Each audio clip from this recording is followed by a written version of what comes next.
প্রধানমন্ত্রী যিনি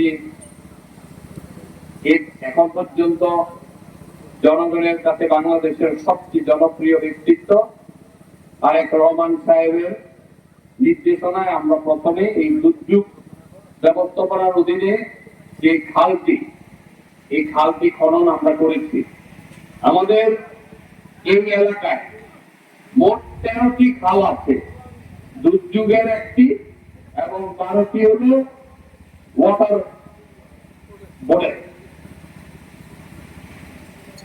প্রত্যেকটি খাল আমরা চেষ্টা করব আগামী বছরের মধ্যে, এই যে অর্থবছর শেষ হলো, বর্ষাকাল গেলে আগামী বছরের মধ্যে এই খালগুলো সব আপনার খনন করা হবে। শুধু এই খালটা খনন করাতে এই এলাকার প্রায় 100 একর জমি চাষাবাদের ফলন দ্বিগুণ হবে। 400 কৃষক সরাসরি উপকৃত হবে। এছাড়া খালের পরে অন্যান্য জমির প্রায় 1200 কৃষক উপকৃত হবে। সর্বসাকুল্যে মোদ্দা কথা হইল, আমরা এখানে যে কৃষক উপকৃত হলে জাতি উপকৃত হবে, দেশ উপকৃত হবে। কৃষি পণ্য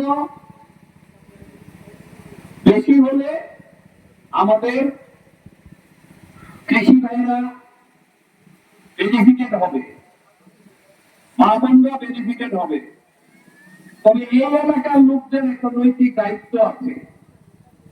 আপনারা খালের মধ্যে যত্র ময়লা ফেলেন না, দয়া করে খালের পারে 2 পারে গাছ লাগানো হবে।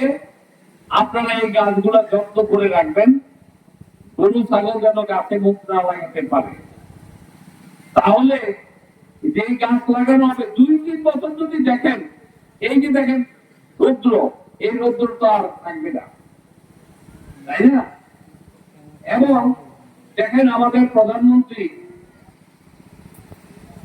একটি নিয়ম করে দিয়েছে যে খালের পাশে যদি মাটি বেশি থাকে সেই মাটিটাও আপনারা কিনে নিতে পারবেন।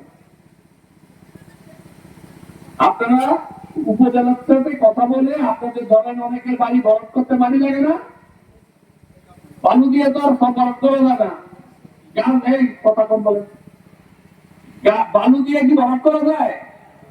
গাছ বালু দিয়ে ভরট করা যায়, কিন্তু গাছ রইল না, তাপ বেশি হইব, এদিকে মাটি লাগে। এই জন্য প্রধানমন্ত্রী যে মাটি মানুষের নেতা, আমরা বলেছি গত বছর 20 বছর যাবৎ, এই মাটি মানুষের নেতা আপনাদের কথা বিবেচনা করে এখানে এই মাটি বিক্রি করার জন্য একটি অনুমোদন দিয়েছেন। তবে আগে রাস্তা হওয়ার পরে যদি অবশিষ্ট কোনো মাটি থাকে তাহলে আপনারা যারা এই এলাকার বাসিন্দা, 2 পারের খালের পাশের বাসিন্দা, তাদের জন্য এই খালটাই অত্যন্ত উপকারী হবে বলে আমরা মনে করি।